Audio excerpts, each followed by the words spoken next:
darles a ustedes el módulo legal de este diplomado. Este módulo va a contar con 4 clases y las dividimos de la siguiente forma. La clase de hoy, que es la primera, en esta vamos a ver qué hacer cuando una persona se le diagnostica una enfermedad, pero eh, qué hacer a nivel laboral. Entonces, damos más o menos los tips, ¿verdad? Para poder ayudar a estas personas que se le han diagnosticado una enfermedad y muchas veces por lo mismo del shock que tienen con la noticia, no hacen lo que deberían de hacer y a veces después vienen las consecuencias, ¿verdad? Entonces aquí más o menos les decimos qué es lo que a nuestro criterio o a mi criterio deberían de hacer. Y hoy mismo también vamos a ver la otra clase que es la relacionada con los hijos. Entonces, en esta primera clase vamos a tener 2 temas. La semana entrante vamos a ver el tema de lo notarial, todo lo que se relaciona a documentos. Ustedes no tienen idea de la cantidad de problemas que uno puede evitarse cuando ya tiene todos sus documentos preparados, porque con una letrita que esté de más o de menos, entonces puede ocasionar problemas para, por ejemplo, los futuros procesos sucesorios, para poder establecer la filiación con la persona fallecida y así. Entonces, esa clase se va a referir únicamente a eso, a todo lo legal, a todos los documentos legales que se recomiendan tener a la mano. La tercera clase vamos a ver ya lo que es el proceso sucesorio en sí. Vamos a ver testamentos, vamos a explicar el intestado, vamos a determinar quiénes son los herederos. Entonces, para que ustedes pues, ya tengan una idea, porque muchas veces siempre se habla, este quedó en intestado, ¿verdad? Pero se tiende a confundir el intestado con un testamentario, porque a la larga, o sea, es casi el mismo proceso, pero son 2 cosas distintas. Entonces, eso es lo que vamos a ver. Y por último, la cuarta clase también la vamos a dividir en 2 temas. El primer tema es qué hacer cuando una persona ha desaparecido. Desgraciadamente hay muchas veces ocasiones en las que, por ejemplo, pues secuestran a la persona y nunca más se vuelve a saber de la persona, ¿verdad?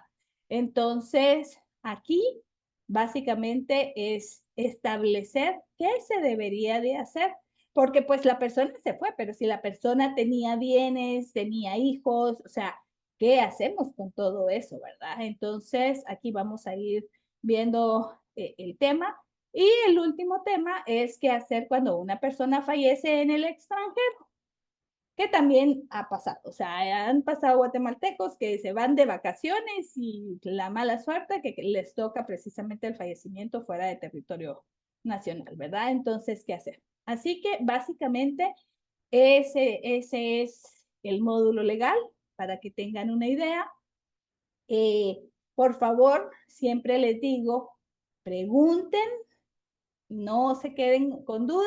Me encanta cuando hay esa retroalimentación porque, por ejemplo, hay veces en las que ustedes tal vez han tenido algún caso personal y que a veces incluso ni siquiera yo lo he visto, ¿verdad? Entonces hasta yo aprendo de eso. Créanme que sí, o sea, he tenido la, pues, suerte de que muchas veces hay cositas que también han sido enseñanza para mí dentro del módulo. Entonces, pregunten, compartan y pues que les sirva, que sea un conocimiento que les sirva a ustedes para más adelante. Eh, Esperemos que no pronto, ¿verdad? Pero es bueno saber. Entonces, comenzamos. Así que vamos a compartir la pantalla ahorita de nuestro primer tema. ¿Ok?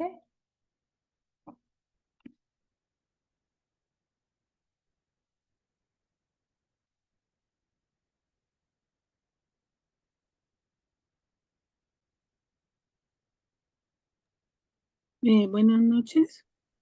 Sí, buenas noches. Me parece interesantísimo su módulo, súper interesante, porque sí, a la hora de una muerte, cuando uno no sabe nada, de verdad Ujú, que se queda en el aire. ujú. Entonces, está bien que ustedes nos orienten y que aprendamos, porque sí, tenemos que estar informados de todo esto y estoy emocionada por todos los temas que ya nos dijo. Muchas gracias. Ah, tan linda. Fíjense que creo que no me está funcionando esto, pero la oigo mejor así. Muchas gracias. Espero que de verdad le guste el tema. En el transcurso va a haber un montón de cosas de verdad bien interesantes. Yo me quedo al final con la satisfacción, de verdad, créanme, de oír a las personas cuando salen del módulo y me dicen, ¡ala, qué bonito! Hubo una persona que me dijo, mira, licenciada, no puede dar más clases. Entonces le digo, como que de qué le digo yo, porque lo que traté es que agarrar precisamente la mayoría de temas y desarrollarlos en este módulo, ¿verdad? Entonces, de verdad está como muy pensado porque cuando me dijeron que tenía que dar eso, yo al principio me quedé así como, ¿y qué hablo? ¿Qué digo? ¿Verdad? Entonces, y empecé, ok, bueno, entonces vamos a ver. Así que la mayoría de las cosas realmente, o sea, es algo que sí es necesario, pues saber por todo lo que esto conlleva, ¿verdad? Recordemos también, y ahorita lo estábamos hablando precisamente, eh, ayer no pude estar con ustedes porque tengo en el hospital a un tío que quiero mucho y ayer estábamos prácticamente esperando pues un desenlace. Entonces, gracias a Dios, ya hoy terminó, está mejor la situación y esperemos pues que salga adelante. Así que les agradezco también esta ayuda que ustedes me dieron de no estar ayer con ustedes porque estuve como hasta las 9:30 de la noche precisamente en el hospital. Y viendo, le comentaba yo, cabal, ahorita a la persona, viendo de qué manera podíamos arreglar, porque él me decía, es que quiero hablarle a Claudia, ¿verdad? Porque necesito establecer ciertas cosas. Entonces, dejamos eso porque pensamos que no nos va a pasar. Y a veces no solo es, pues cuando nos da tiempo de arreglar cosas que bueno, pero muchas veces no nos da tiempo y es una enfermedad una muerte, pero así súbita, ¿verdad? Entonces ya deberíamos de estar viendo nosotros desde ahorita todas estas situaciones que ustedes van a ver en el curso que es necesario. Entonces, sobre todo lo de los documentos legales, miren ustedes, eso es una de las cosas básicas para tener arreglado. Entonces, si queremos evitar problemas. Así que, primero Dios, les gusta. Eh, como les digo, cualquier cosa, pues aquí estoy y me consultan. Si yo no sé, porque a veces tampoco lo sé todo, entonces yo les digo, miren, lo voy a investigar y la semana entrante yo les informo qué fue lo que yo investigué y les doy la respuesta. Eso hemos hecho en otros casos que también ha salido más de algo, ¿verdad? Entonces, así que vamos a empezar y espero que les guste, que sea de su agrado. Bueno, entonces miren, pues aquí cabal decimos qué hacer cuando a una persona se le diagnostica una enfermedad. Entonces, como les dije, el primer aspecto que vamos a ver es el aspecto laboral. Aquí yo les recomiendo siempre que antes de ir con su patrono a decirles, miren, fíjese que me diagnosticaron tal enfermedad y entonces yo voy a tener que hacer unos tratamientos y todo eso.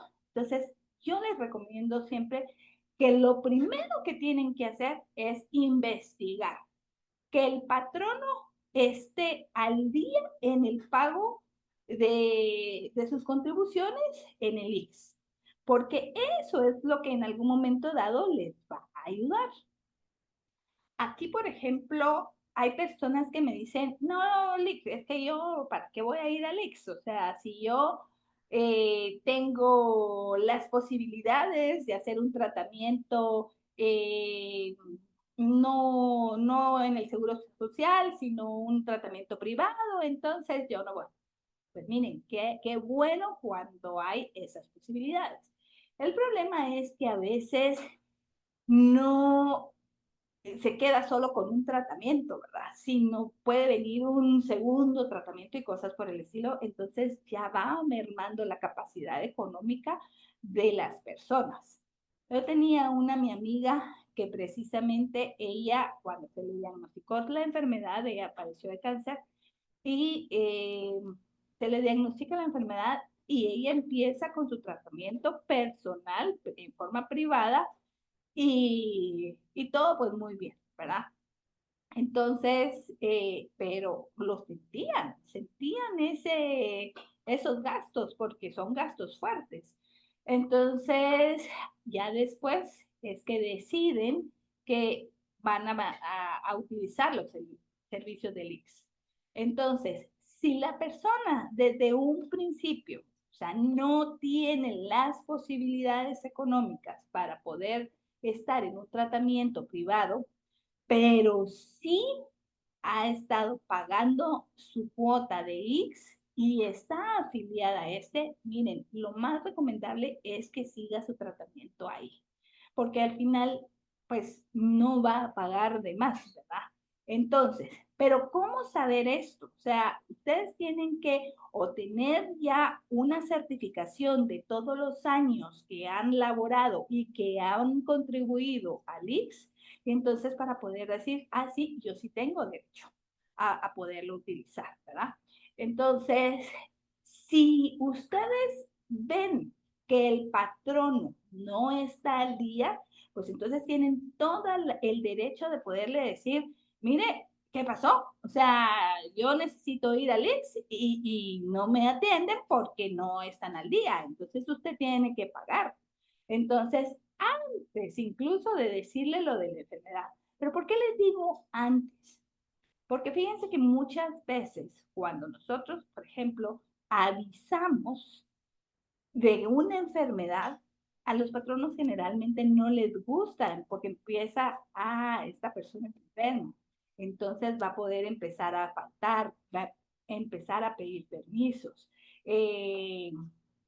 Al final resulta el trabajador siendo como una especie de carga para ellos, ¿verdad? Entonces en cualquier momento le dicen, mire, muchas gracias porque le vaya bien.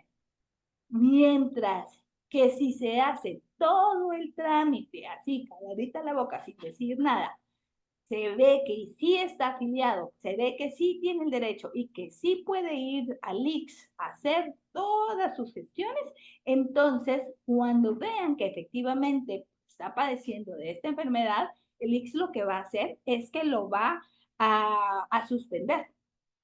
Entonces, esa suspensión es lo que le va a servir a la persona para poder llegar a su trabajo y decirles, mire, estoy padeciendo de una enfermedad y el IX me suspendió.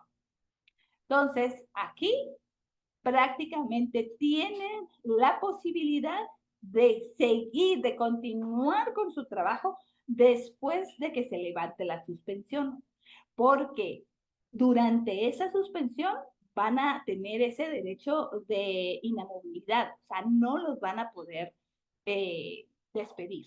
Entonces, por eso es que les digo yo siempre, primero vayan, consigan su suspensión y ya con la suspensión en mano, avisan. Porque si ustedes avisan antes y el patrón no se toca, no se pone la mano en el corazón y viene y le dice, pues mira que lo siento, ¿verdad? Y bye bye. O sea, entonces ahí, pues, él tiene el derecho porque no tenía ese documento que lo amparara para poder dejar todavía su trabajo, aunque quede en un stand-by, pero va a continuar con el trabajo. Aquí lo malo, desgraciadamente, porque siempre hay algo bueno y algo malo, ¿verdad? Pero lo malo es que al momento de estar suspendido, no se le va a cancelar completamente el salario. Lo único que va a recibir es un porcentaje que es el 35% del salario. Y muchas veces las personas precisamente por esto, porque no van a recibir el 100% de su salario, prefieren continuar trabajando. Ahora bien, aquí hay que ver realmente qué tanto le conviene seguir en esas circunstancias, ¿verdad?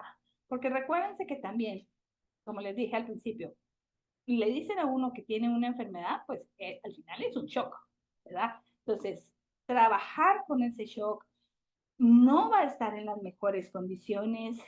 Eh, el estrés que causa el trabajo, ahora no digamos el tráfico de poderse movilizar de uno para otro, ¿verdad? Entonces, todo eso de alguna manera no va a hacer que el tratamiento funcione al 100%. Entonces, yo creo, y siempre lo hemos dicho, o sea, cuando una persona en algún momento dado, pues, está enfermo, el cuerpo le pide descanso, el cuerpo le dice, ok, andate a descansar. Y se lo digo porque, por ejemplo, la semana pasada, antepasada, estuve padeciendo un poquito de quebrantos de salud, me dio, eh, eh, tenía fiebre, y lo que quería era dormir. Entonces les digo, miren, de plano, o sea, la vida me mandó a descansar unos días porque me sentía cansada. Y entonces es así precisamente, o sea, cabal uno puede y necesita descansar. Entonces hay que ver y hay que hablar con las personas que están enfermas y hacerles ver esta situación, ¿verdad? O sea, vale la pena que por el 100% de tu salario realmente no logres poner tu cuerpo en algún momento, como en un modo zen para que todo el tratamiento funcione. Entonces, eso es, ya les corresponde a ustedes hablar con ellos de eso. Ahora, la otra ventaja de tener a Lix y sobre todo de que ya se haya empezado un tratamiento con ellos es que pues empieza el tratamiento en sí, ¿verdad? O sea, se le van a hacer todo lo que se tiene que hacer, se le van a hacer, por ejemplo, si es un paciente renal, pues se van, de plano se van a hacer sus diálisis, si es una persona con cáncer, se van a hacer sus quimioterapias, sus radioterapias, o sea, se les van a dar todos los tratamientos que requieran. Y también van a tener sus medicinas, que eso es algo también importante. Entonces, por eso es bueno que estén dentro de este derecho, ¿verdad? Porque aquí vienen otras personas que me dicen, fíjese que he pagado tanto tiempo, pero resulta que ahora, o sea, no me pagaron o no tengo derecho, pero porque según ellos sí pagaron, pero nunca tuvieron la constancia que efectivamente el patrón no hubiese pagado lo que le correspondía. Entonces, aquí esa es otra cosa que siempre les digo, miren, si han pagado y se van de un trabajo, traten de ver y de pedir una certificación, incluso al mismo IX, donde diga cuánto pagaron, desde cuándo pagaron, porque todo eso también les va a servir, no digamos para una enfermedad, sino les va a servir también para sus pensiones por jubilación en un futuro. Entonces, a veces las personas creen que ya han tenido o que tienen el tiempo para poderse jubilar y, oh sorpresa, resulta que todavía no llegan a las cuotas porque más de alguno no pagó. Y miren, créanme que eso pasa. Y desgraciadamente, pues ahora ya la mayoría de cosas está automatizado y se encuentra como más ordenada la información, pero antes, recuérdense que era de llevar planillas, o sea, no era a través de la digitación o algo así, sino en físico. Y si se perdía la planilla, o si de verdad no lo pagaban o no lo presentaron, entonces, recomendación, siempre que vayan dejando sus trabajos, soliciten eso para que efectivamente ustedes tengan y sepan cuánto han contribuido, ¿verdad? Entonces, eso por lo pronto es, ya saben, ok, estoy enfermo, hasta que tenga la suspensión, yo aviso a mi trabajo, para que entonces no me corten completamente. El trabajo se va a quedar ahí, ellos van a tener que poner a otra persona, pero al final va a ser temporal, porque en algún momento dado usted tiene que regresar porque no lo despidieron. Simplemente va a haber una suspensión del trabajo.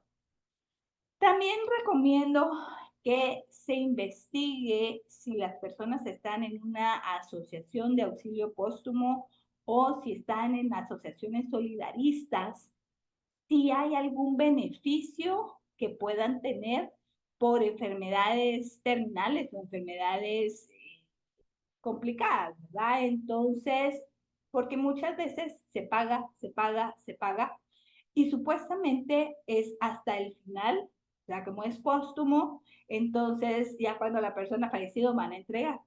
Pero a veces pueden dar cierto porcentaje, no va a ser todo, pero pueden dar cierto porcentaje como para su ayuda. En ese momentito le va a servir, porque si no vamos a estar ganando el 100% del salario, al menos tenemos que ver de dónde más nos agenciamos un poquito de esfuerzo. ¿Va? Entonces, revisen eso. O sea, si en el estado tenemos 3 asociaciones de auxilio póstumo, que es la del empleado público, la asociación del magisterio, auxilio póstumo del magisterio, y la asociación de auxilio póstumo del trabajo, del empleado de salud pública. Entonces, esas 3 asociaciones, ustedes tienen que avisar y hacer la solicitud para que les devuelvan algo de lo que ustedes ya han pagado. En caso de las asociaciones solidaristas, también tienen que ver, ¿verdad? Porque recuérdense que estas asociaciones muchas veces yo aporto una cantidad y la empresa aporta otra igual, ¿verdad? Entonces, ¿cuánto tienen dentro de su ahorro? ¿Qué tanto les pueden dar? Entonces, hay que aprovechar para que estén de alguna manera un poco más tranquilos en cuanto a los gastos que esta enfermedad les va a requerir, ¿no? Ahora, si por ejemplo venimos y tenemos, la ley nos da la ventaja que hay un beneficio que es de invalidez. Y este lo vamos a encontrar en el artículo 3 del Reglamento sobre Protección Relativa a Invalidez, Vejez y Sobrevivencia del IPS. Y aquí establece que la invalidez es la incapacidad del asegurado para procurarse ingresos económicos como un asalariado, en las condiciones en que los obtenía antes de la ocurrencia del riesgo que la originó. Entonces, aquí, cabal, nos suspenden, ¿ok? Entonces, tenemos que establecer si realmente podemos estar dentro de la invalidez, o sea, que nos puedan ser declarados inválidos para poder entonces obtener ya una pensión. No, y la pensión se las van a dar de acuerdo a lo que ustedes hayan contribuido en todo el tiempo que han estado contribuyendo sus cuotas, ¿verdad? Y cuántos años tienen. O sea, esa es una tabla que ya ellos lo van a hacer. Pero les puede servir precisamente porque les van a decir, bueno, no estoy trabajando, el 35% no es suficiente. Entonces, ¿qué hacemos? ¿Va? ¿Cómo hacer esto? Yo les contaba esta mi amiga, ella en su primera diagnóstico o su primer tratamiento que tuvo, pues ellos lo hicieron todo, o sea, y terminan el primer tratamiento todos muy contentos porque pensando que ya se había logrado erradicar el cáncer y vienen y regresa al trabajo, era una muy buena trabajadora, entonces regresa al trabajo y la vuelven a contratar y todo va muy bien.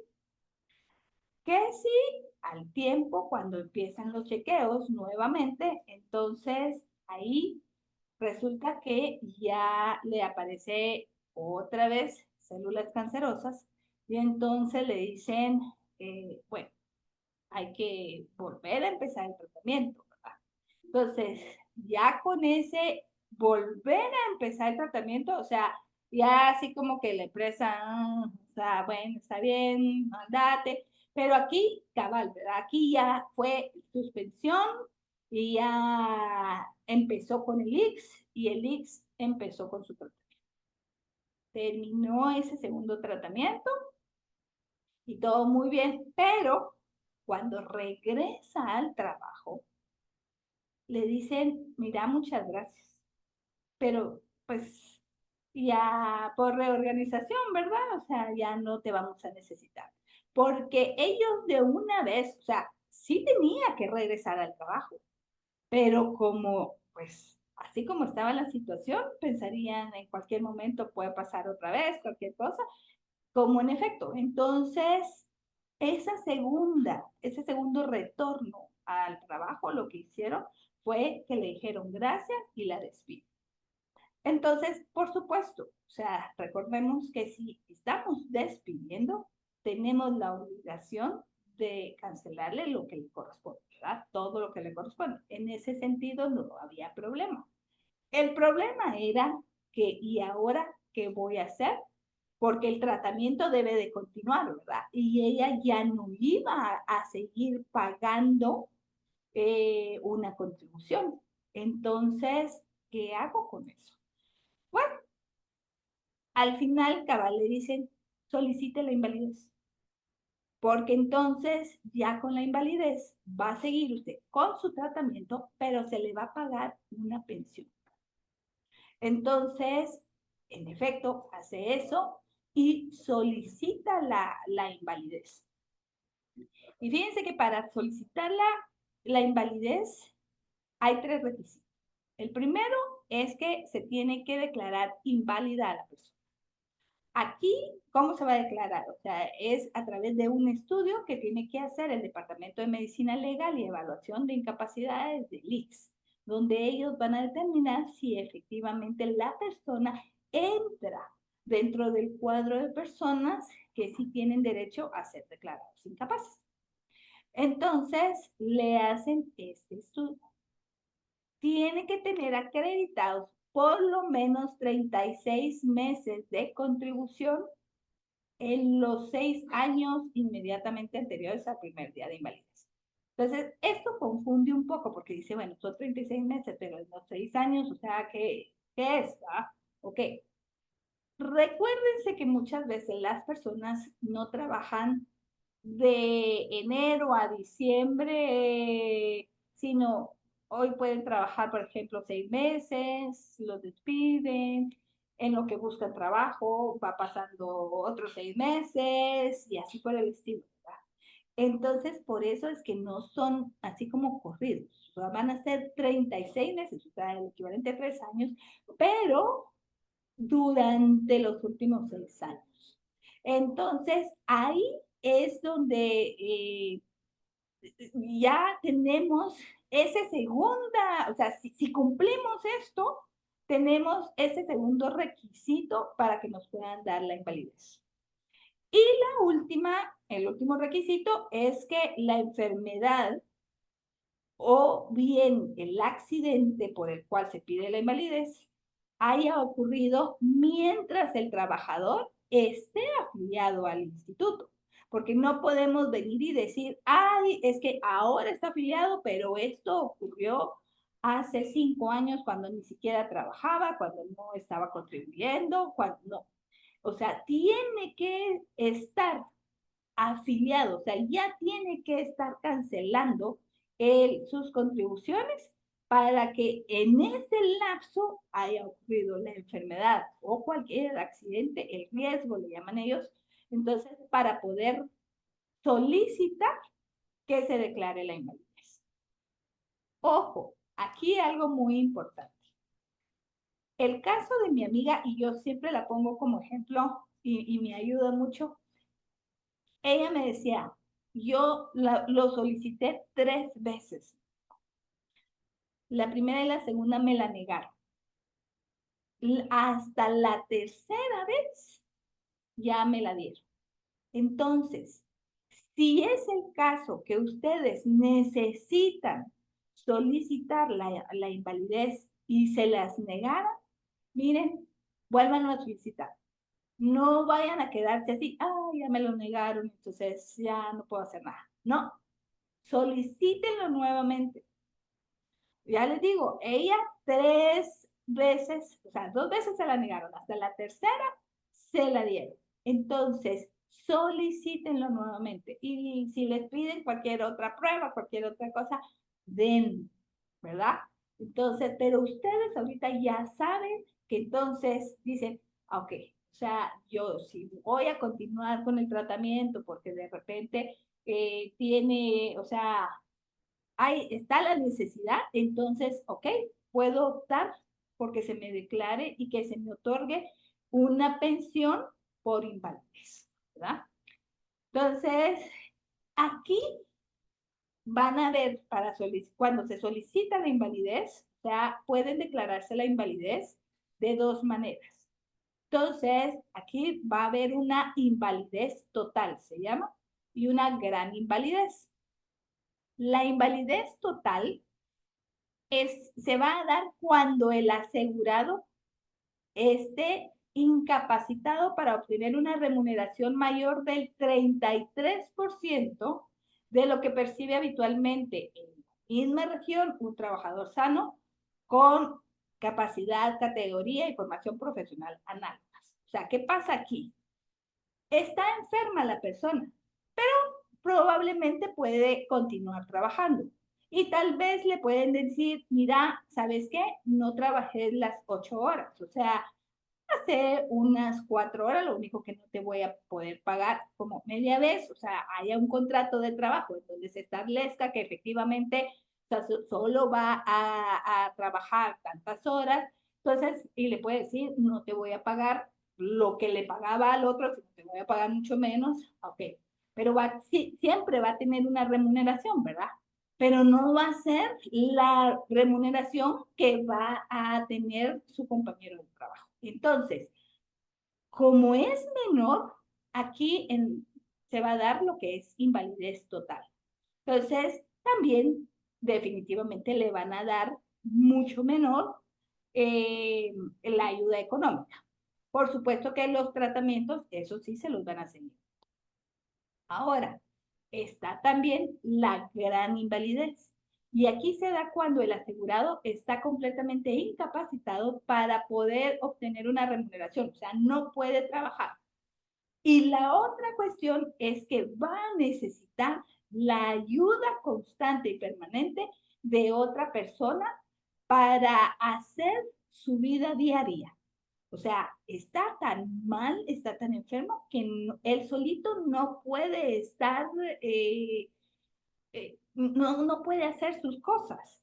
Entonces, se va a necesitar de alguien más y alguien más es el que va a ayudarlo en todo lo que se necesita. Entonces, si se dan estas dos circunstancias, aquí sí se puede pedir precisamente la gran invalidez y muy probablemente les van a dar el 100% de lo que le corresponde a la invalidez. Pero ojo, como les digo, todo va a depender de la cantidad de contribuciones que ustedes hubiesen hecho o que sus enfermos hubiesen hecho durante el transcurso de su trabajo, ¿ya? Entonces, siempre que den la pensión por invalidez, la van a dar por el plazo de 1 año. O sea, así se les va a dar inicialmente. Entonces, ¿por qué razón? Porque recuérdense que están ustedes en un tratamiento o esas personas enfermas en un tratamiento, entonces supuestamente el tratamiento, lo que se pretende es que la persona se cure, ¿verdad? Entonces, si se cura, pues ya no va a tener la necesidad de continuar con la pensión. Pero para poder establecer esto, o sea, nos van a hacer exámenes. Entonces, y van a establecer, bueno, sí, esta persona tiene que continuar con su invalidez porque todavía está en el proceso de sanar, ¿verdad? De curarse. Entonces, o bien no, pues sí, ya ella está bien, entonces ya le quitamos la invalidez y puede regresar como una persona normal a trabajar, ¿verdad? Entonces, por eso es que simplemente se da por 1 año al principio. Entonces, si subsisten las condiciones para el otorgamiento de la pensión, definitivamente le van a continuar dando pensión. Pero aquí hay un requisito fundamental, que es que le van a mandar a hacer todos los exámenes. le van a mandar, o sea, van a determinar que efectivamente la persona enferma esté haciendo el tratamiento correctamente que le han prescrito. Porque si no, imagínense ustedes, a todo lo que se le da y la persona no toma nada, no se toma sus medicinas, no hace los tratamientos. Entonces, o sea, tampoco pueden estos hacer milagros, ¿verdad? Entonces, eso es lo que se necesita precisamente. Dicen, ok, nosotros estamos dando, pero al menos necesitamos que la persona venga y también colabore, ¿verdad? Entonces, si se solicita nuevamente la invalidez y les mandan a hacer exámenes y la persona simplemente dice, ay, no, ya, qué aburrido, yo no quiero ir, entonces ahí muy probablemente también les van a suspender la pensión, porque realmente no se está comprobando si efectivamente tiene la necesidad de continuar con la pensión de invalidez. Recuérdense que esto es cierto, va a darles fondos económicos, pero lo que se requiere o lo que se pretende en sí es que el paciente se cure, ¿verdad? Entonces, por eso esa es la exigencia, de que ver que efectivamente haga lo que él tiene que hacer. Entonces, fíjense que aquí hay una cosa antes, recuérdense que la ley nos decía que a partir de más de dos, a partir de 3 trabajadores, todavía cuando habían 2 personas en una empresa, no se pagaba IMSS, pero hubo una modificación. Entonces, ahora, a partir de un trabajador, debe de pagarse X en las empresas. Entonces, eso es ahorita.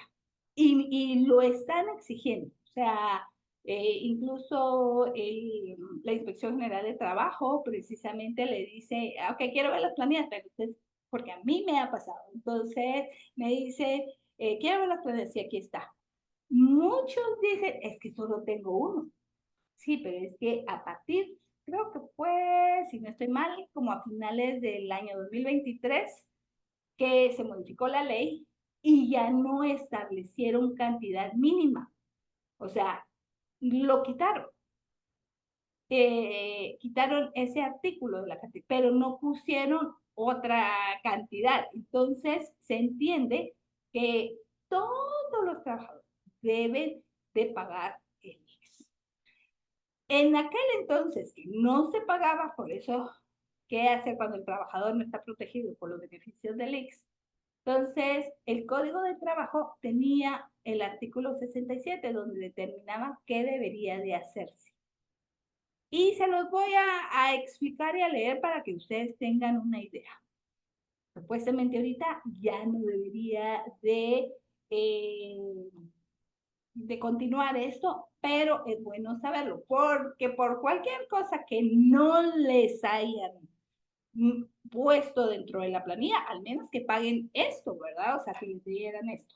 Entonces, el artículo 67 dice que cuando el trabajador no está protegido por los beneficios del IX, el patrono tiene la obligación de dar una licencia a su trabajador en caso de enfermedad y le va a pagar medio salario y se lo paga de la siguiente forma. De cuando el trabajador haya trabajado más de 2 meses, pero menos de 6, entonces el patrono tiene la obligación de darle, o sea, lo va a suspender y le va a pagar medio salario durante un mes. La segunda premisa es, si el trabajador trabajó más de 6 meses, pero menos de 9 meses, entonces aquí le va a pagar medio salario por 2 meses y sigue suspendido. Y el último es si el trabajador ha trabajado más de 9 meses, un trabajo continuo, le va a pagar medio salario durante 3 meses. Pero hasta ahí se acaba la cosa. O sea, no le da chance de decirle, ok, y si está enfermo más tiempo y todo, entonces aquí solo van a ser 3 meses de medio salario. Entonces, decía, si la enfermedad continuara después de esos 3 meses, aquí pues, y la persona tiene que dejar de trabajar, entonces va a haber, o se va a dar, mejor dicho, una suspensión total. ¿Por qué? Porque entonces ya prácticamente el patrono tampoco tenía la obligación de seguir pagando y el otro pues no va a regresar a su trabajo. Entonces, yo no trabajo, yo no pago, ¿verdad? Pero si el patrono, aquí por ejemplo, se quería portar bien, entonces le dice, va, ¿sabes qué? No te preocupes, va a haber, es una suspensión total, pero no es una terminación de trabajo. Si el patrono dijera, no, mejor así ya no me funcionas, y lo despide después de esos 3 meses, o lo hubiera despedido después de esos 3 meses, pues entonces lo tiene que despedir pagándole lo que le corresponde, ¿verdad? Pero si no, y le dice, no te preocupes, anda, haz tu tratamiento y cuando ya estés bien, regresas, aquí está tu trabajo, entonces esa es una suspensión total. Pero eso hay que darle aviso al Ministerio de Trabajo. ¿Por qué? Porque el trabajador entonces va a quedar protegido y le va a decir, mire, yo voy a esperarlo cuando salga él de su tratamiento y aquí va a tener su trabajo. Entonces, esa nota que uno mandó, que el patrono mandó, pues al final es una obligación para él para recibirlo cuando regrese. Entonces, pero como les digo, muchas veces, la mayoría de veces no pasa así, porque al patrono realmente no le interesa seguir teniendo a alguien que en algún momento dado pueda ocasionarle ausencias, eh, permisos para ir a hacer sus chequeos, o sea, no es un trabajador efectivo. Entonces, y aquí la mayoría de veces, desgraciadamente, no lo ven con los ojos del corazón, sino simplemente con, eh, me sirve o no me sirve, ¿verdad? Entonces, esa era la forma como se trabajaba cuando el trabajador no tenía los beneficios. Ahora bien, ahora, fíjense que tenemos una gran ventaja cuando una persona ha contribuido al IX. Y, por ejemplo, si deja de ser contribuyente, pues, por varias razones, porque lo despidieron, porque renunció, porque quiso poner su propia empresa y entonces, bueno, pero él contribuyó por muchos años, entonces puede continuar contribuyendo en forma voluntaria. Aquí, para que pueda darse esto, tiene que acreditar que por lo menos contribuyó 12 meses, una vez más, en los últimos 36 meses. Volvemos a lo mismo.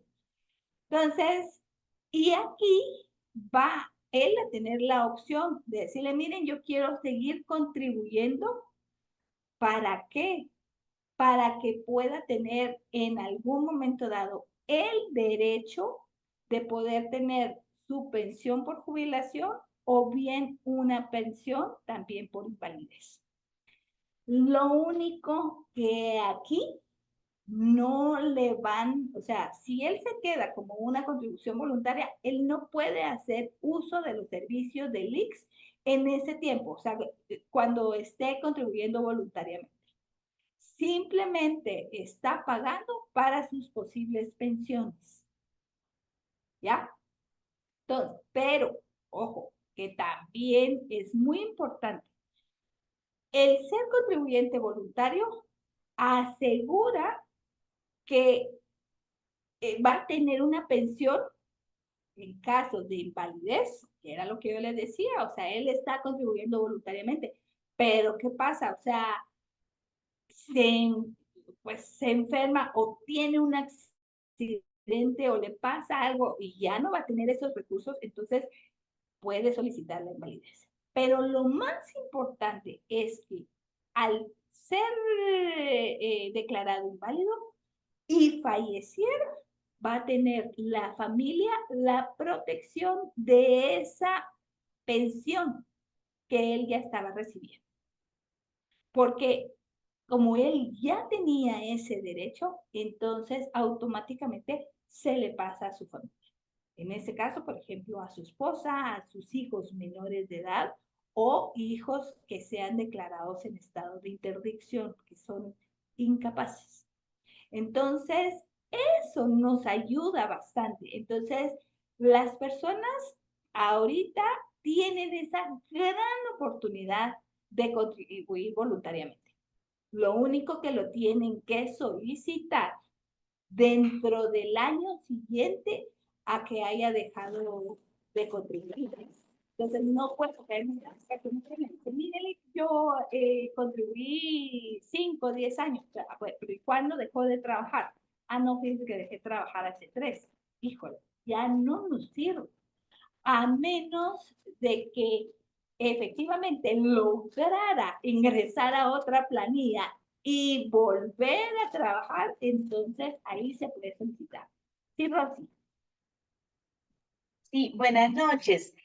Yo no soy guatemalteca, yo estoy conectada desde El Salvador y sé pues que Ok. tengo que averiguar las leyes acá, pero solo por curiosidad.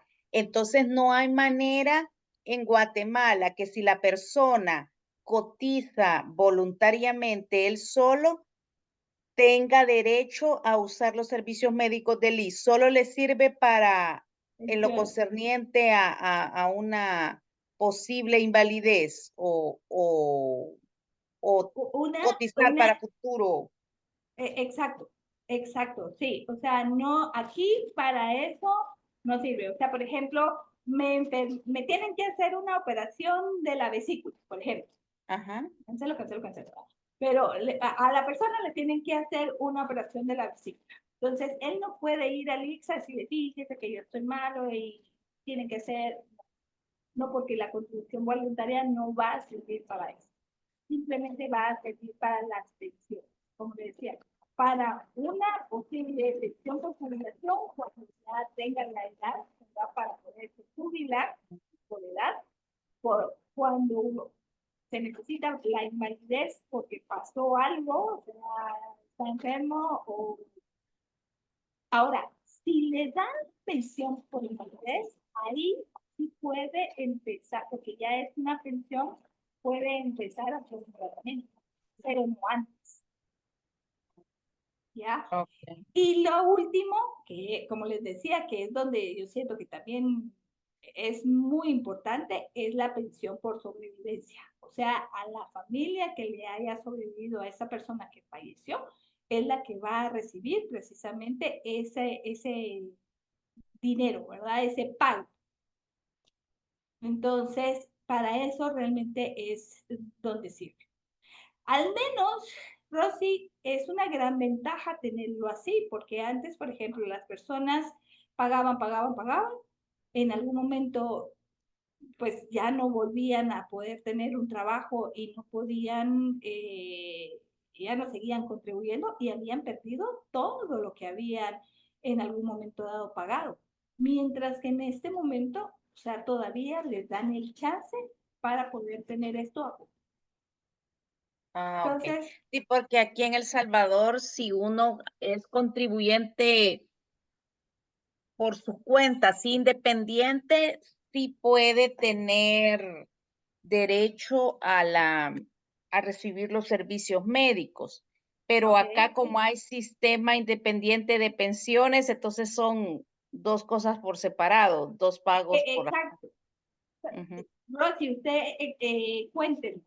En algún momento dado a mí me contaron que Salvador no tiene un como IX aquí, o sea, no tiene un instituto que precisamente donde los trabajadores puedan ir a que los vean. Me decían que El Salvador no tiene. Ustedes ¿Cómo creo que no? tienen Acá otra cosa. está el Instituto Salvadoreño del Seguro Social. Ah, ok. Entonces, si usted no tiene empleo y cotiza de manera independiente, usted puede ir a recibir el tratamiento allí. Pero si usted quiere cotizar para una pensión futura, como las pensiones aquí están privatizadas, usted tiene que seguir pagando de manera independiente en el fondo de pensiones. Puede hacer las dos cosas o solo hacer una, ¿verdad? Ujú.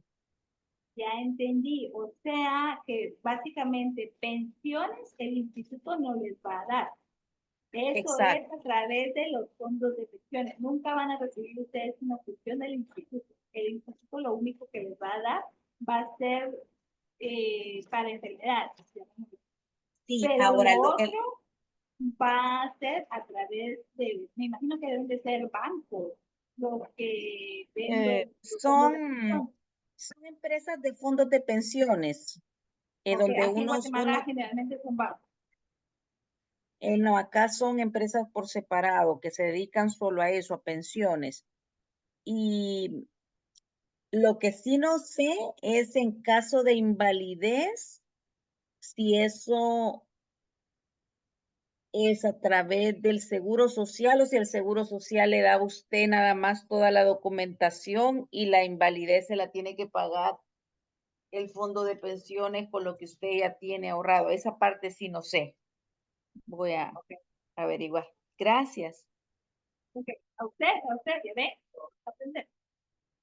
Bueno, entonces, esta contribución voluntaria fue aprobada aquí por la Junta Directiva del ICE y la encontramos en el acuerdo 1124.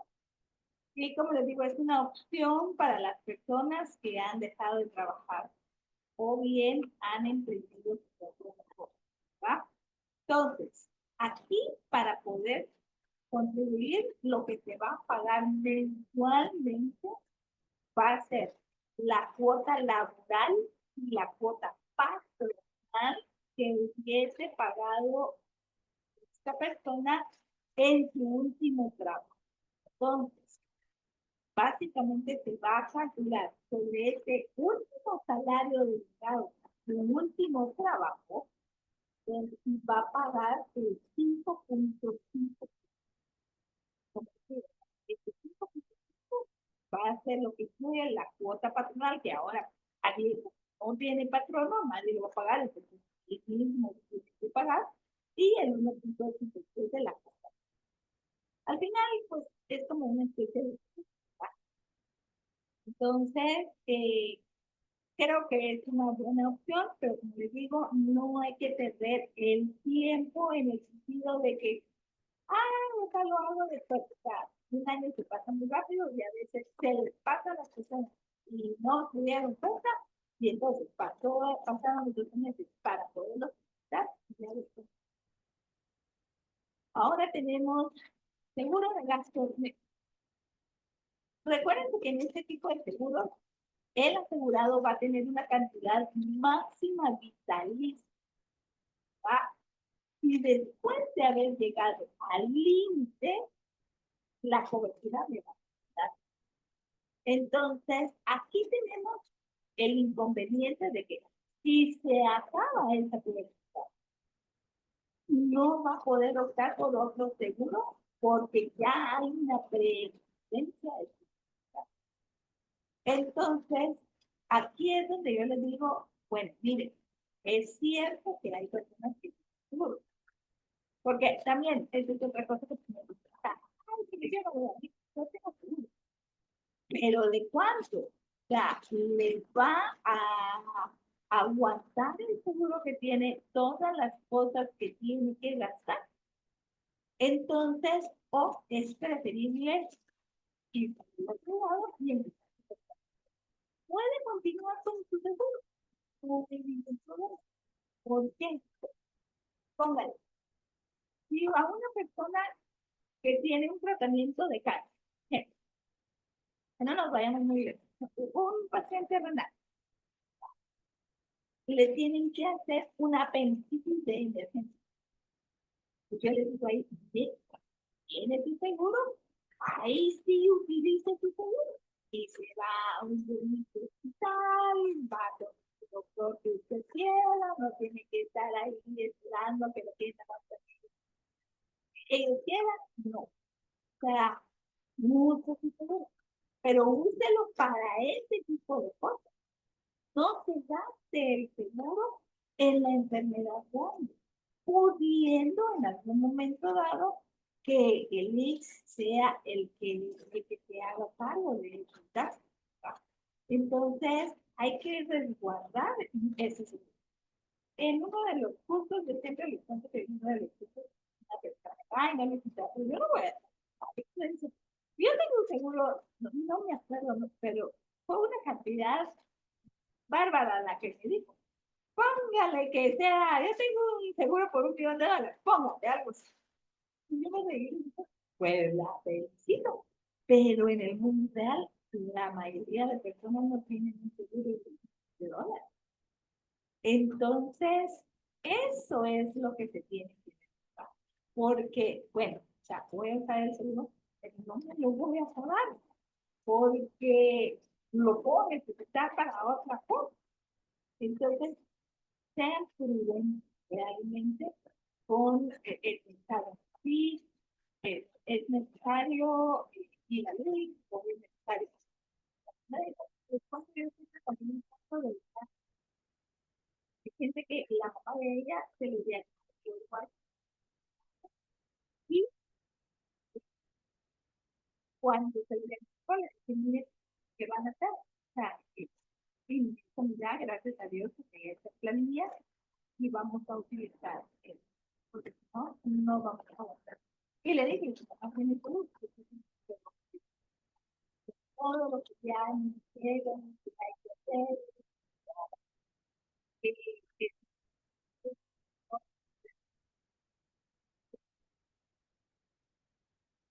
Disculpe, no se está escuchando.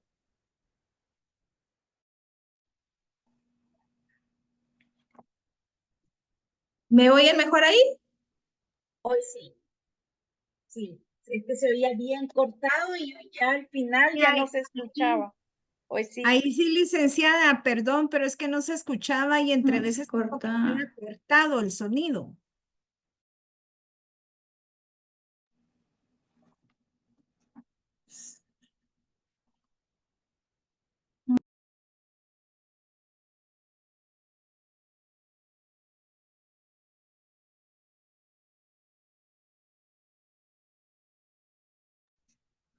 ¿Ahí me oyen bien?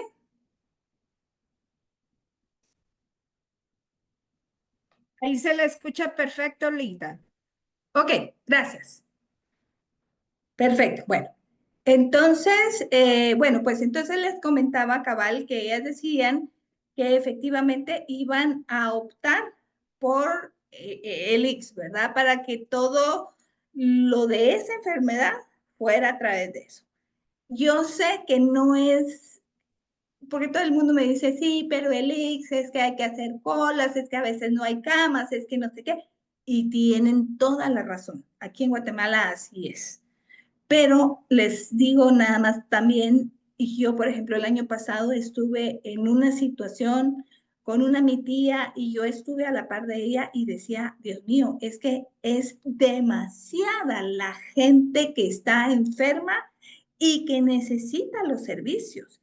Entonces, a veces no se da no tienen la capacidad para poder tener a la gente. Entonces, o sea, tienen que esperar, básicamente, pero no es porque no quieran hacerlo. Y yo, como les digo, me di cuenta y dije, Dios mío, o sea, es que de verdad son muchas las personas que están enfermas. Entonces, aquí, pues yo les recomiendo que hay que investigar también en el mercado los tipos de seguro que puedan haber y que le pueda convenir a la persona. Porque, por ejemplo, acuérdense que ahora hay seguros por cáncer, supuestamente, pero ¿qué tanto me va a abarcar eso, verdad? Yo más o menos vi una póliza de un seguro por cáncer y no me convenció, honestamente les digo. Entonces, vean, porque si vamos a contratar un seguro, tiene que ser definitivamente, al menos cuando no tengamos una enfermedad ya preexistente que no nos vaya a cubrir. Entonces, vean ustedes en el mercado qué les puede convenir, ¿verdad? Y siempre lean la letra chiquita. El seguro de vida. Bueno, al contratar un seguro de vida, aquí también es importante que ustedes vean si ese seguro tiene algún beneficio adicional en la póliza. Hay seguros que puedan tener, por ejemplo, beneficios para con enfermedades cardíacas graves, por cáncer, la insuficiencia renal que les decía, un derrame cerebral o hasta de trasplante de órganos. Pero eso es lo que ustedes tienen que ver al momento de contratar el seguro. Ok, tengo este seguro, ¿qué más me da? No solo el seguro de vida de que cuando yo ya no esté y entonces se lo va a dar a mis beneficiarios. No, si yo estoy, ¿puedo yo tener algún beneficio adicional? ¿Qué es ese beneficio? Entonces, ustedes van a ver que efectivamente eso les pueda ayudar a futuro, ¿verdad?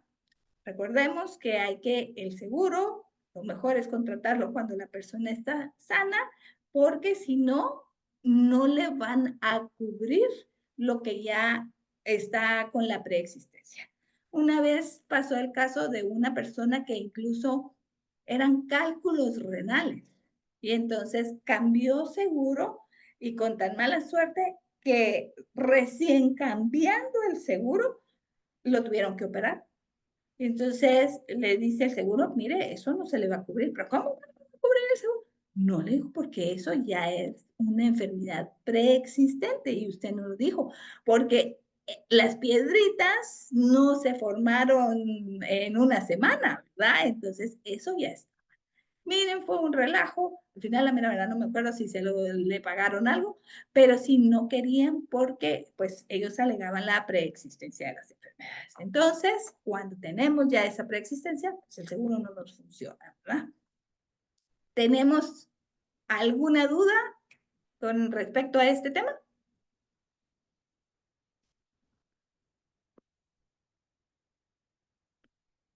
Okay. Listo, pues. Entonces, vamos a entrar directamente al otro tema.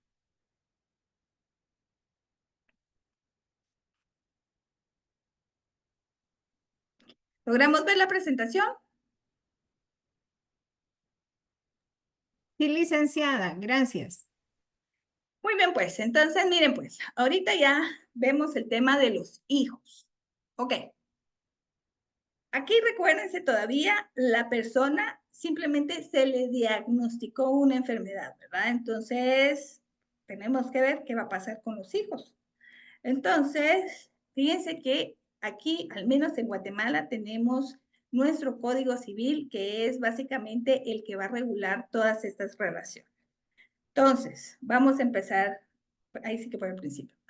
El artículo 206 de nuestro Código Civil estipula que cuando la mujer quedara embarazada o está embarazada a la muerte del marido, o sea, el marido fallece, debe denunciarlo al juez competente dentro del plazo de 90 días después del fallecimiento, a fin de que se tomen las disposiciones necesarias para comprobar que el parto ocurrió en el tiempo legal y establecer así la filiación con el padre fallecido. Ok, aquí fíjense que hay muchas veces que la persona precisamente estaba embarazada y resulta pues que fallece. Entonces, la gente no sabe qué es lo que deben de hacer y la ley tiene un específico en este artículo donde dice tiene que hacer tal y tal cosa. ¿Para qué? Para que entonces se pueda decir, ah, sí, este niño era hijo de Juan Pérez, por ejemplo. Vamos a agarrar siempre a Juan Pérez para los ejemplos. Entonces, las personas no saben eso y a veces simplemente nacen los niños, pues como son ahí sí que hijos de la mamá los va a reconocer, ya no hay un papá que los reconozca y entonces el niño no hijo, o sea, era hijo de Juan Pérez, pero no va a aparecer en su partida de nacimiento como hijo de Juan Pérez, porque nadie lo reconoció, ni hay una orden para poderlo inscribir como hijo de Juan Pérez. Una vez llegó a la oficina una persona y me dice, bueno, estas son las partidas de mis hijos, que no sé qué, y entonces me las da los dos grandes con el mismo apellido, ¿verdad? Y entonces, y el tercero, un apellido, el apellido de ella. Entonces le digo, ¿él es hijo de otro papá? No, me dijo, es que fíjese que cabal mi esposo se murió y entonces, pues, no se pudo reconocer al niño, ¿verdad? Entonces, y o sea, era hijo, era hermano de los otros dos, pero no tenía su apellido. Y ella no hizo esto de poder ir al juez y poderle decir, mire, señor juez, yo estoy embarazada y se murió mi esposo y entonces yo estoy para tal fecha. No lo hizo porque nadie sabe que se puede hacer. Sin embargo, sí se puede hacer.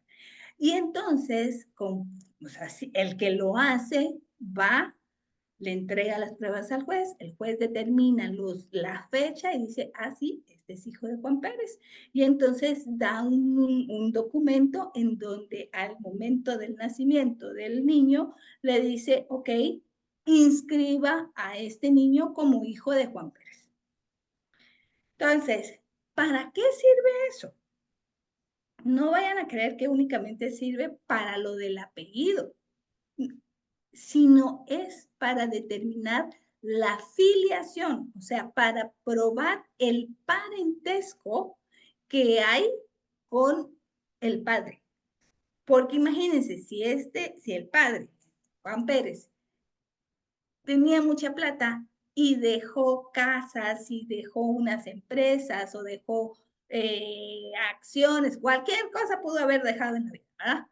Entonces, los otros dos que sí están reconocidos y que sí llevan el apellido Pérez porque su papá lo logró reconocer, ellos son los que entonces van a tener el derecho de poderle suceder a la hora de un proceso sucesorio. O sea, van a ser los herederos, porque hay un documento que acredita efectivamente que son hijos.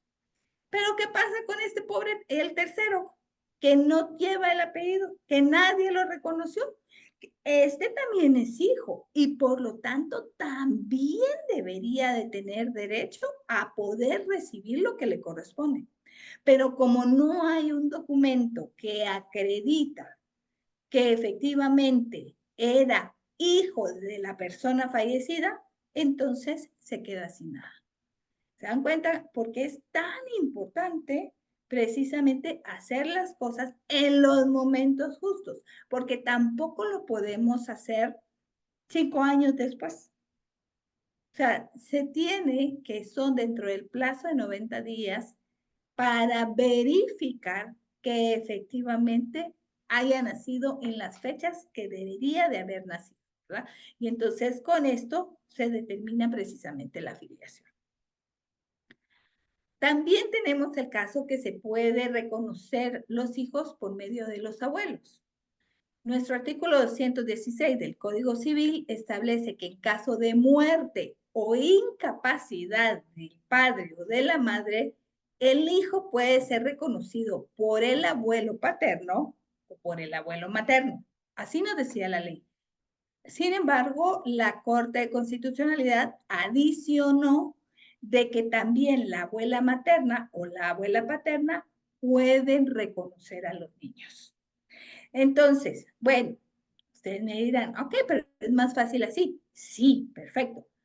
Generalmente, si tienen una buena relación, definitivamente los abuelos van a ayudar y van a ir a reconocer al niño, no como su propio hijo, porque eso no es, o sea, no es, sí, este es mi hijo, no. Él va a llegar a reconocer y decir, este niño es hijo de mi hijo que falleció, ¿verdad? O es hijo de mi hijo que está enfermo, que está declarado como una persona incapaz y entonces no puede venir. Pero es hijo de mi hijo, o sea, él lo reconoce o la abuela lo reconoce, ¿verdad? Pero ¿cuántas veces se han dado el caso de que no hay buenas relaciones entre nueras y suegros? Entonces, si no hay buenas relaciones, ¿qué van a querer ir a reconocer? A nadie.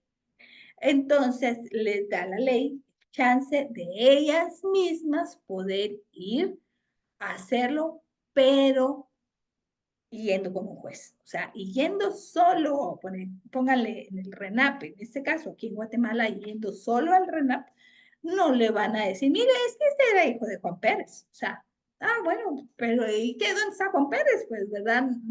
No puedo poner ahí de que es hijo de Juan Pérez si no tengo un documento que lo acredite. Entonces, esas son las dos formas de poder reconocer a los hijos cuando el padre ya no está.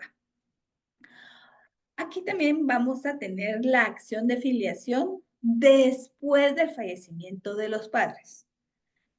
Fíjense que siempre me dicen, pero mire, ahora se puede determinar el parentesco a través del ADN y yo lo tengo hasta abajo, pero ¿por qué razón?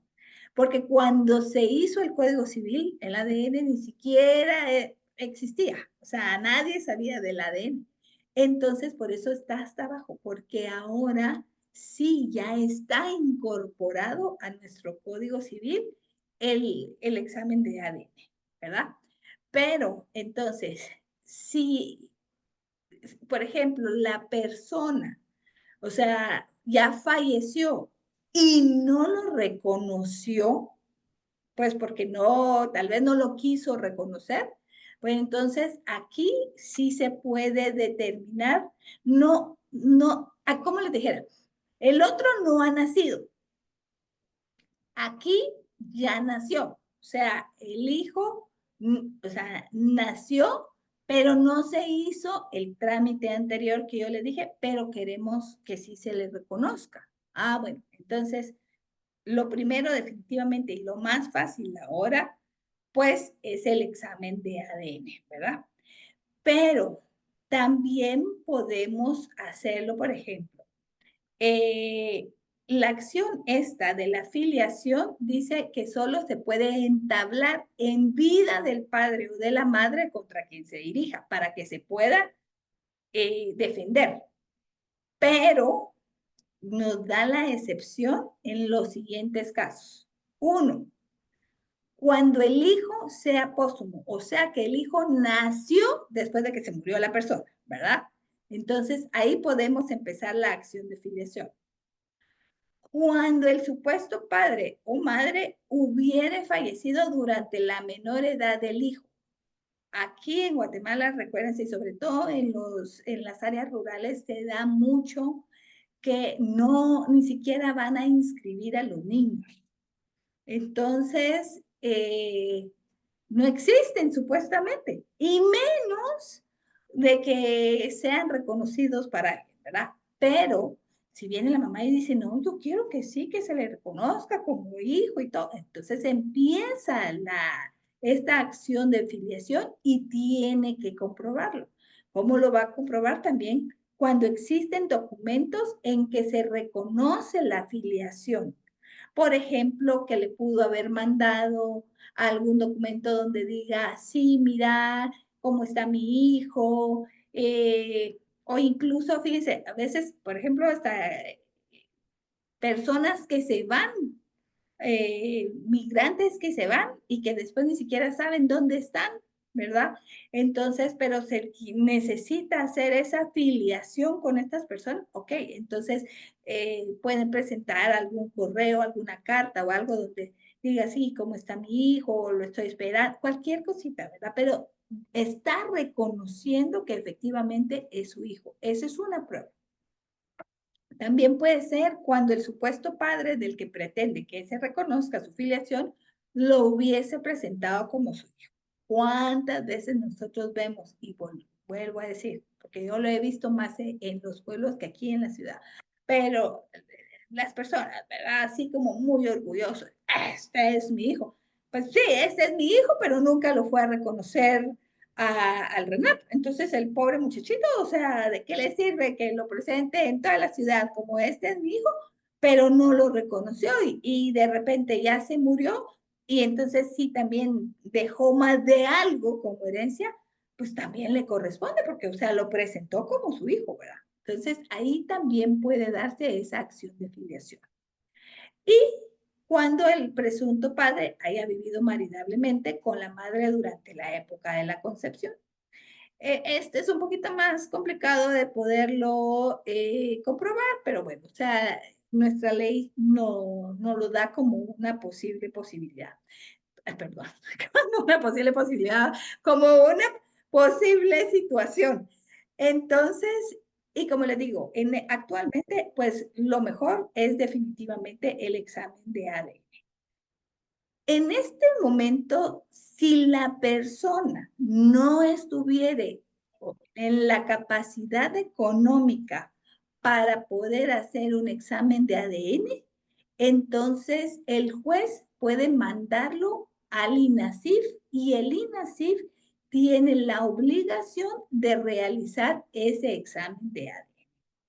Aquí se puede hacer directamente, por ejemplo, con algún otro familiar, hermanos, pues sí, a veces son problemas cuando, por ejemplo, son hermanos que son solo del papá, por ejemplo, ¿verdad? Entonces pueden decir, ay, no, yo no quiero algo así. Pero si el juez le da la orden que se tiene que hacer el examen, debe de hacerlo. Aquí no es si quiere o no quiere, debe de hacerlo, porque si no lo hace, entonces hasta puede cometer el delito de desobediencia y de todas maneras el juez le va a poner una prevención, que si no lo hace, entonces se tomará como que efectivamente sí es hermano de, ¿verdad? Entonces es preferible mejor hacer el examen y pues ya en el examen dirá, ¿verdad? Si sí o no tenían algún parentesco. Entonces, tenemos la patria potestad. De aquí, la patria potestad es el derecho, es lo que se va a ejercer sobre los hijos menores. En este caso se ejerce conjuntamente por el padre y la madre en el matrimonio y en la unión de hecho. Recordemos que el matrimonio y unión de hecho generalmente vamos a tener las mismas obligaciones, ¿verdad? O bien por el padre o la madre en cuyo poder esté el hijo, en cualquier otro caso. Por ejemplo, bueno, no estaban casados, entonces, y no se reconoció al niño, pues entonces la madre va a ser la única que va a ejercer esa patria potestad. Aunque todo el mundo sepa que efectivamente el papá era esta persona, pero bueno, no lo reconoció y la mamá no hizo nada, pues entonces solo la mamá es la que ejerce la patria potestad. El otro no puede venir a abogarse ningún derecho. Ahora, aquí algo muy importante, dice, en caso de muerte de alguno de los padres, ¿a quién queda el cuidado de los hijos?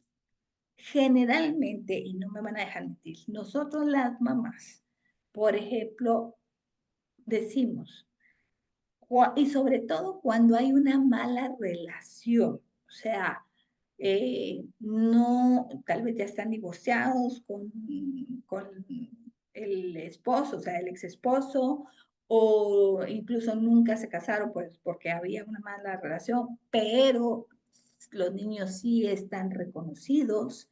Entonces, y hay aquellos pleitos entre papá y mamá, ¿verdad? Entonces, cuando pasa una situación de estas, la mayoría de mujeres dicen, ay, si a mí me pasara algo, yo quisiera que se quedara mi mamá o mi hermana con mis hijos, que fuera mi hermana o mi mamá la que los cuidara. Generalmente es así. ¿Qué sí? Oh, sorpresa. ¿A quién le van a quedar a cargo los hijos si a la mamá le pasa algo? Pues al padre sobreviviente. Y en este caso, al padre. Aunque no quiera. ¿Por qué? Porque el otro, por ser padre, también tiene derecho de ejercer la patria potestad. Entonces, aquí nos vamos a preguntar, bueno, entonces, ¿pero qué es realmente la patria potestad? Va. Es el derecho que tienen los padres de representar legalmente al menor, o sea, al hijo menor o al hijo incapacitado en todos los aspectos de la vida y todos los actos de la vida civil. Y les da el derecho de poder administrar los bienes de los hijos y aprovechar los servicios de los hijos, o sea, aprovechar a sus propios hijos atendiendo a su edad y condición. Esto solo se va a ejercer sobre los hijos menores de edad, que es de 0 a 18 años, ¿verdad? Antes de los 18 años, y los hijos mayores de edad que se encuentren declarados en estado de interdicción, porque no son legalmente capaces. ¿Quiénes son estas personas? Pues los que pudieron haber nacido con algún daño cerebral, que no han desarrollado sus habilidades correctamente, aquellos que, por ejemplo, tal vez sí nacieron bien, pero que por algún accidente también se quedaron, ya sea en un estado, hasta puede ser en un estado vegetal, ¿verdad? O bien que no logren tener esa como capacidad de razonar correctamente. Nosotros conocimos a un muchacho, miren, re chulo, el patojo normalito, en eso tiene un accidente y uno mismo lo ve ahora y se da cuenta que, o sea, no es la misma persona que uno conoció antes, ¿verdad? Entonces, si no puede desarrollarse correctamente y solo sobre todo, entonces aquí se le puede declarar el estado de interdicción. Y entonces, o sea, declarar que es una persona incapaz. Esta declaración de estado de interdicción únicamente va a ser en forma judicial. O sea, se solicita a un juez que se le declare esa incapacidad y por lo tanto debe de mandarse a peritos, en este caso a médicos, para que lo revisen y puedan decir, no, sí, él está en una situación en la que no puede estar solo, necesita un representante. En este caso, pues los representantes, si están vivos, van a ser los papás y los papás van a ejercer entonces sobre ellos cabal la patria potestad. Tenemos el caso, va.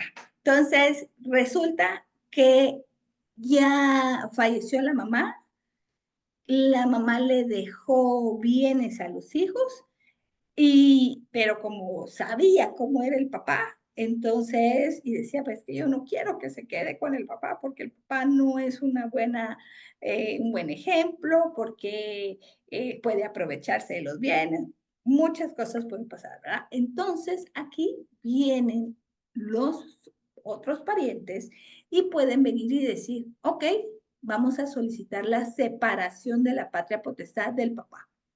Entonces, aquí se va a dar cuando el que ejerce la patria potestad empieza a disipar los bienes de los hijos. Pues yo hablo papá, pero también está el caso de la mamá. O sea, cualquiera de los dos puede hacer esto. O sea, porque también puede ser que el papá haya fallecido y él fue el que les dejó los bienes y resulta que la mamá se está dando y aprovechando de los bienes de los hijos. Entonces dice, si el que ejerce la patria potestad disipa los bienes de los hijos o por su mala administración se disminuyen o deprecian, será separado de la patria potestad a solicitud de los ascendientes del menor. ¿Quiénes son los ascendientes? Los abuelos o sus parientes colaterales dentro del 4º grado de consanguinidad. Van a ser sus hermanos mayores de edad, tíos o primos, los que pueden solicitar esta separación.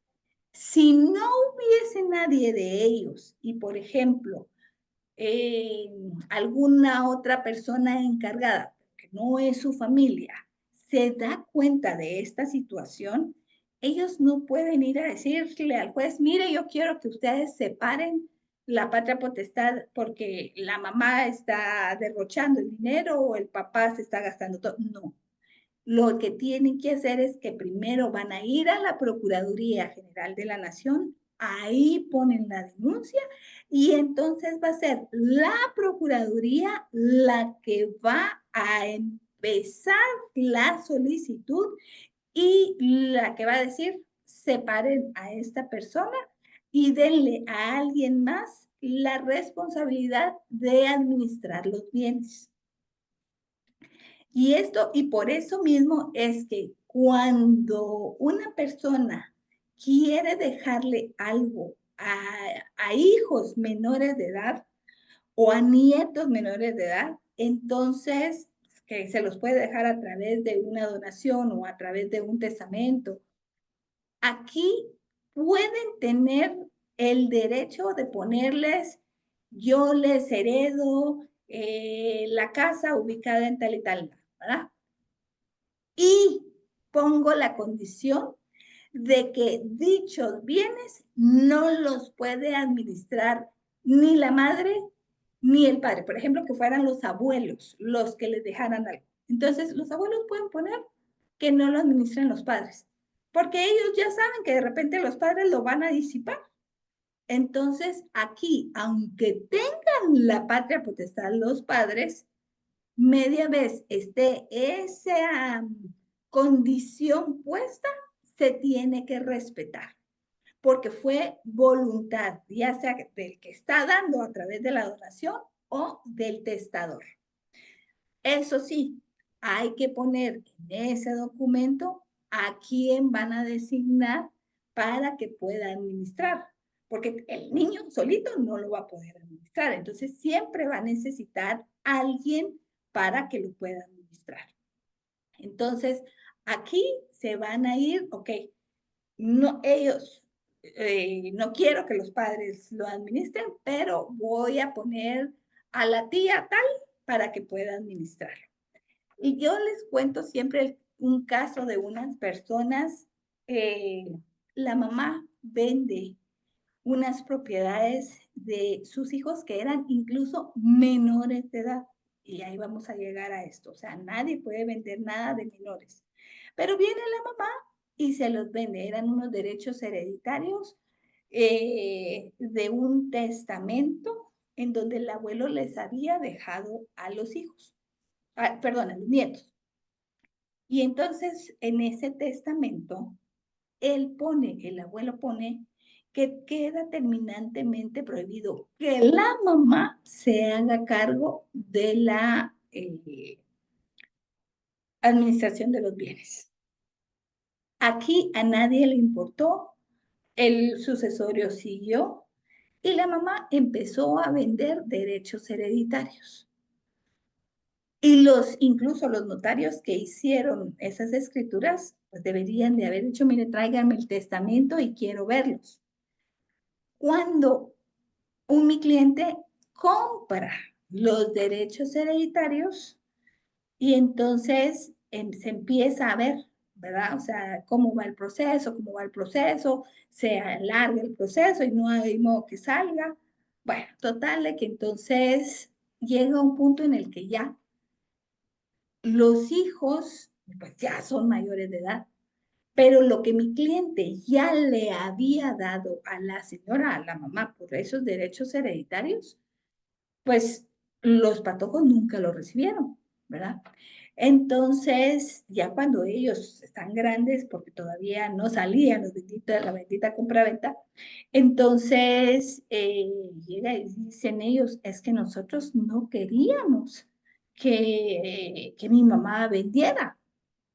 Y entonces le dijimos, mira, pues, entendemos perfectamente bien. Y fue una muy mala administración de la mamá, ¿verdad?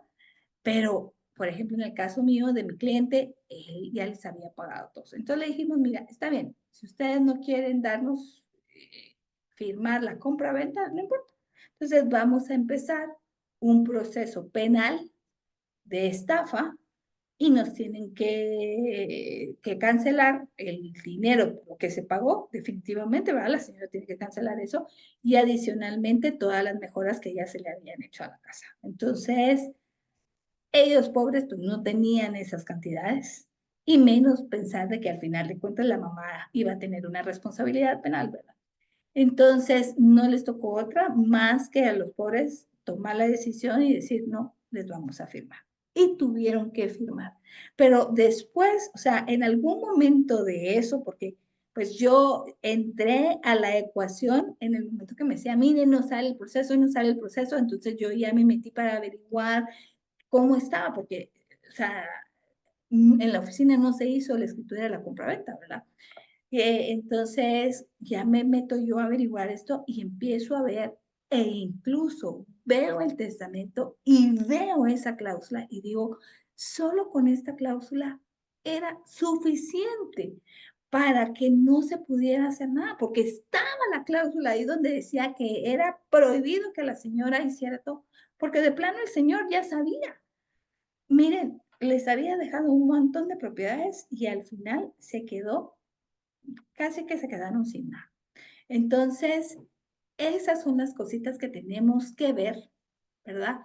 Antes, o sea, ok, si la persona está enferma, determinar, bueno, le voy a dejar algo a mis hijos, sí, no, cómo se los voy a dejar y quién lo va a administrar. ¿Tenemos la confianza para que lo administre el otro padre o definitivamente ponemos a alguien más a que lo administre?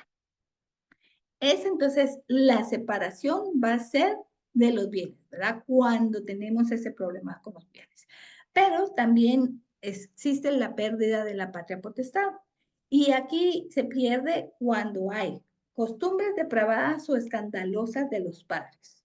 Hay una dureza excesiva en el trato o bien un abandono de los deberes familiares. Simplemente no se hacen cargo de los hijos, no les pasan los alimentos, entonces, pero eso sí, hay después quieren tenerlos y los quieren ver y todo, cuando no, o sea, no cumplen con sus obligaciones, ¿verdad?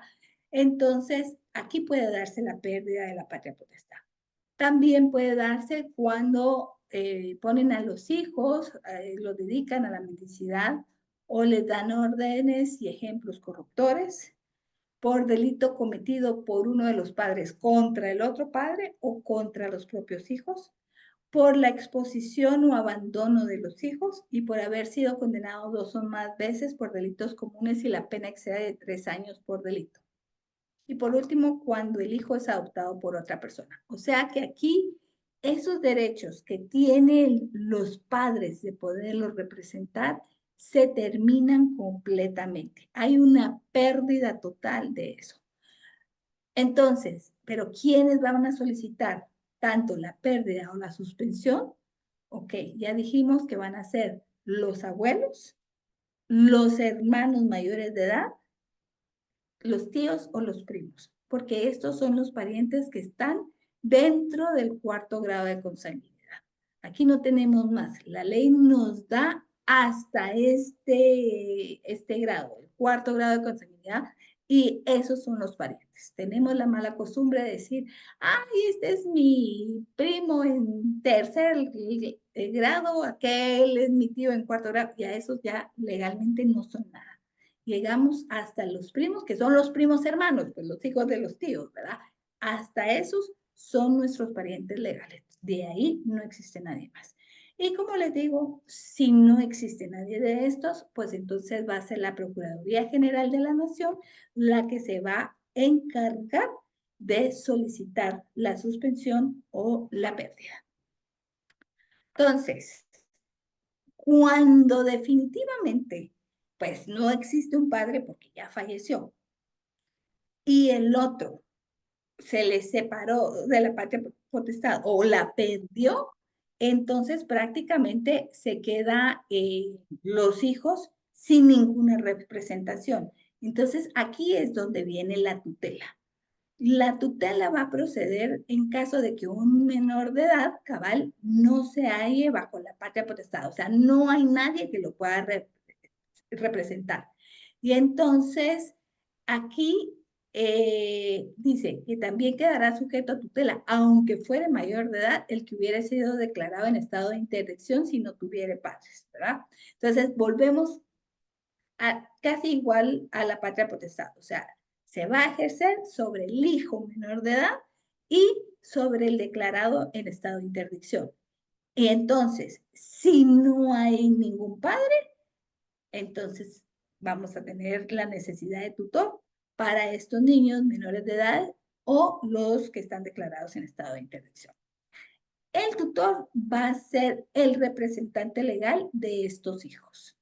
Y como les digo, se va a dar por la muerte de los padres, o de un solo padre, o bien la separación, suspensión o pérdida de la patria potestad de los otros papás. Encontramos que hay 3 clases de tutela. La primera es la testamentaria. Esta va a ser la que se va a nombrar en un testamento por el padre o la madre sobreviviente y va a prevalecer sobre cualquier otra. ¿Por qué? Porque yo estoy diciendo quién quiero que sea el representante. Entonces, si por ejemplo falleció el papá y la mamá está enferma, entonces lo recomendable es que haga un testamento en donde ponga a quién le va a dejar el encargo de los hijos, ¿verdad? Entonces, ya sea que diga, ok, se van a quedar a cargo de mi mamá, se van a quedar a cargo de mi papá, de mis hermanas o hasta de mi mejor amiga, pero lo está diciendo, es su voluntad, pero es a través del testamento. Si no lo dejan en el testamento, pueden venir todo el mundo a decir, no, pero si es que ella dijo que quería que se quedara con no sé quién, pero no hay algo que lo acredite, no nos sirve de nada. Entonces, como no hay testamento, nos vamos a lo que es la tutela legítima. Esta tutela legítima nos la da la ley y nos dice que los que van a ser los tutores, porque establecidos en la ley, va a ir en primer lugar el abuelo paterno. Miren cómo está la cosa aquí. En primer lugar es el abuelo paterno. En segundo lugar, el abuelo materno. En tercer lugar, la abuela paterna. Y en cuarto lugar, la abuela materna. Cuando toda la gente dice, ay, no, yo quiero que sea mi mamá. Y esa es la última. Entonces, por eso les digo que es muy importante dejar en el testamento establecido, yo quiero que sea la abuela materna la que se haga cargo de los hijos, ¿verdad? Siempre y cuando no esté el otro padre. También puede darse el caso de que si no hubiera ninguno de los anteriores, entonces pueden ser los hermanos los tutores. Preferiblemente que sean hijos de papá y mamá, o sea, de los dos, ¿verdad? Que sean mayores de edad y que sean legalmente capaces. Entonces, esta es tutela legítima. La ley nos dice quiénes van a ser los resulta que el niño no tiene a nadie, no tiene abuelos, no tiene hermanos, no hay una tutela testamentaria. Bueno, no se puede quedar solo así, porque, o sea, no tiene a nadie, pero resulta que sí tiene bienes, entonces alguien tiene que representarlo. Ahí es donde ya nos vamos a la tutela judicial, que va a ser un juez el que va a decidir a quién le va a dar esa tutela. Entonces, generalmente va a tener que ser una persona de honorabilidad, honradez, ¿verdad? Entonces, o sea, se le va a decir al juez, mire, proponemos a estas personas y el juez va a determinar quién es el que se va a quedar a cargo de la tutela del menor. Si no hay nadie de los anteriores. También ahora tenemos la tutela de las personas declaradas en estado de interdicción. Cuando una persona ya incluso pues era una persona normal, que ya estaba casada, pero que por ejemplo, por un accidente o por un derrame, porque también puede pasar, ¿verdad? Un derrame que ya no logran recuperar sus capacidades normales, llamémoslo así. Entonces, a estas personas también se les tiene que declarar en estado de interdicción. Y entonces aquí el listado, o sea, o la prioridad va a ser la siguiente. En primer lugar, si la persona estaba casada, el cónyuge va a ser el tutor, o sea, va a ser su representante. Si no está casado o no estaba casado, pues entonces aquí ya entra el padre o la madre los que pueden ser sus representantes. Si tuviese hijos, si no está el padre ni la madre, y tuviese hijos mayores de edad y capaces, entonces alguno de ellos que tenga, pues tal vez el mayor, que tenga la mejor disposición, también pueden ser declarados como tutores. Y al final de esto, si no hay ninguno de los tres anteriores, entonces van a ser los abuelos en el orden que ya dijimos para la tutela legítima. Abuelo paterno, abuelo materno, abuela paterna y abuela materna. Entonces, esta es la forma. Cuando ya va a ser la tutela de mayores de edad declarados en estado de interdicción.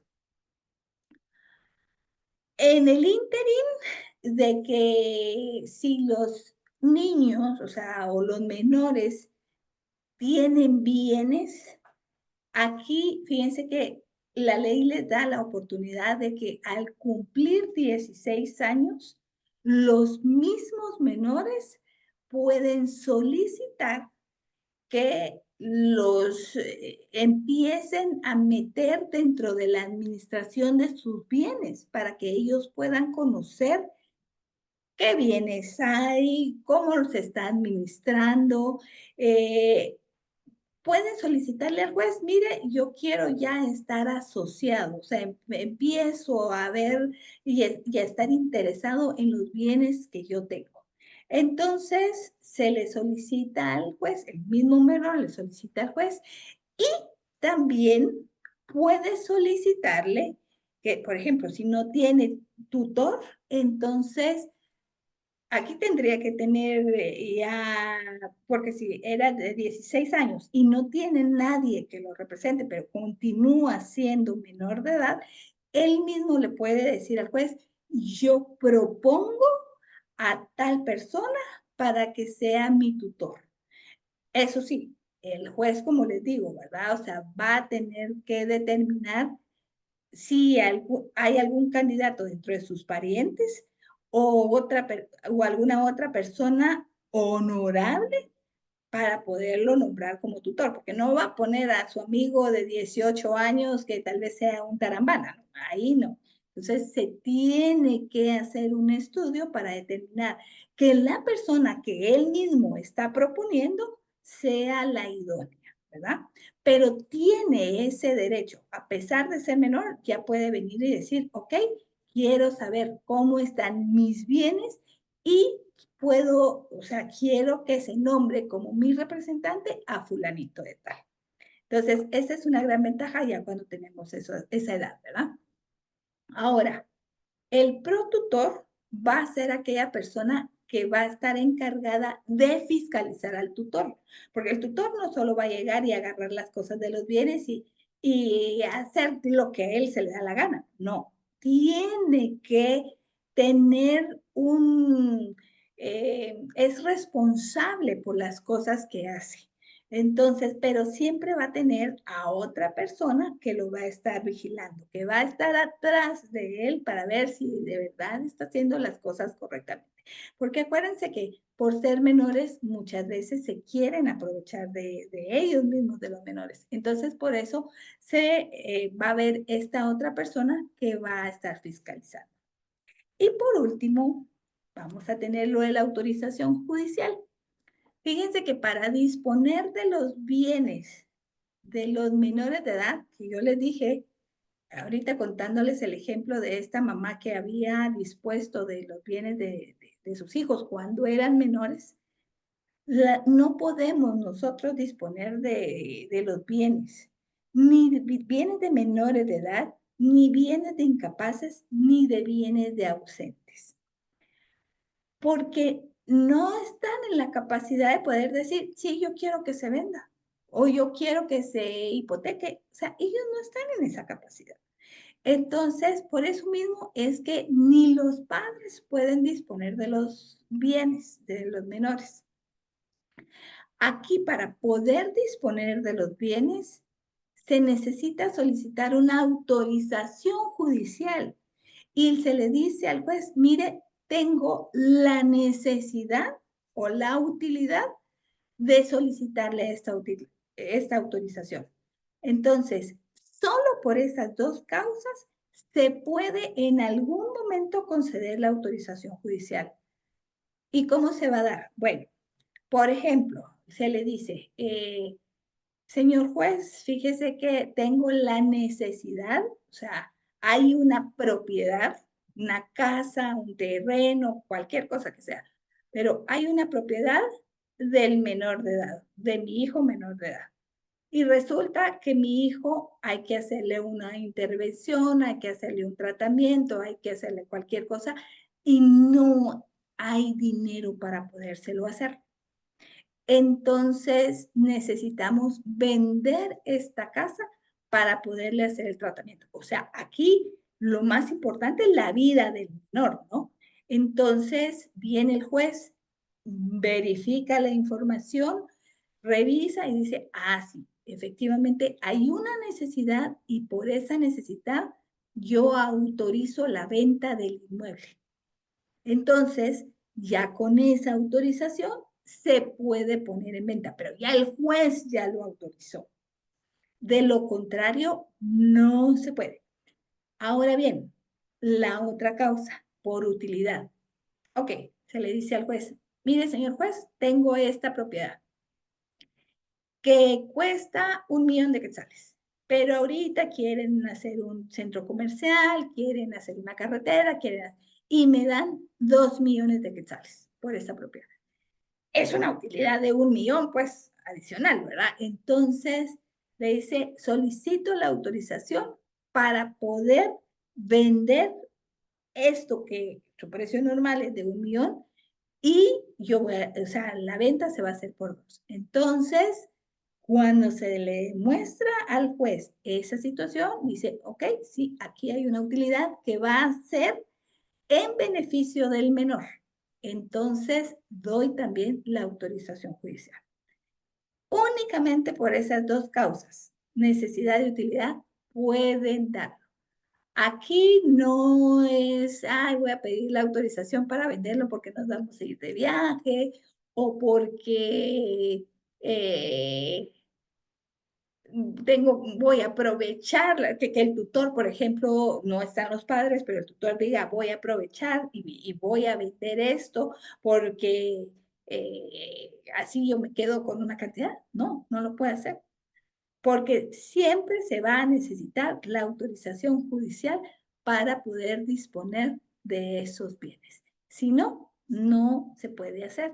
Incluso esa autorización judicial tiene que ir hasta dentro de la escritura para, o sea, se identifica esa autorización y el juez, pues, o sea, determina específicamente por qué la está dando y cómo se tienen que hacer las ventas en caso de los bienes. Así que, señores, dudas. ¿Alguna duda de este tema? ¿No? Bueno, entonces, terminamos, 9 en punto. Los veo la semana entrante, primero Dios. Y seguimos con los aspectos notariales la otra semana. Muchas gracias por su atención y cualquier cosa, pues con mucho gusto, ya lo estaremos platicando. Gracias, licenciada. Gracias. Buenas Gracias, noches. licenciada. Que pase feliz Gracias, noche. buenas noches. Igualmente Buenas para noches. ustedes, que estén bien. Feliz noche. Feliz noche.